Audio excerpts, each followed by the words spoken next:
Assalomu alaykum futbol muxlislari. Bugun sizlar bilan futbol olamidagi eng so'nggi yangiliklar bilan tanishib chiqamiz. Agar kanalimizga obuna bo'lmagan bo'lsangiz, obuna bo'ling va ushbu videoga kanalimiz rivoji uchun like bosishni unutmang.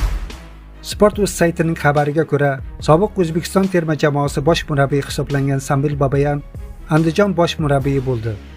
Qayd etilishicha, bu kelishuv tez orada rasman e'lon qilinadi.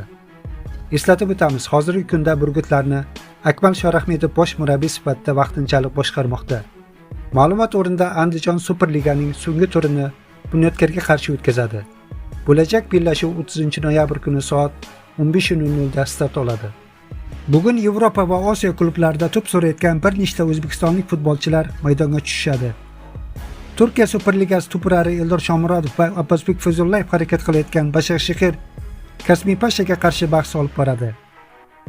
Shuningdek, Husniddin Aliqulovning Rize sport jamoasi Kayserispor bilan kuch sinashadi.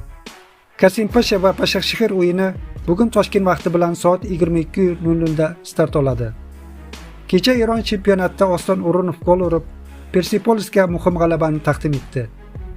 Bugun esa Odil Hamrabekov Traktor safida Chador Malu bilan bahs olib boradi. Chador Malu Traktor o'yini Toshkent vaqti bilan soat 18:00 da start oladi. Angliya Premier Ligasida to'p so'rayotgan yagona o'zbekistonlik futbolchi Abduqodir Husanov Leedsga qarshi o'yinda ishtirok etishi kutilyapti. Bu o'yin esa Toshkent vaqti bilan soat 20:00 da start oladi.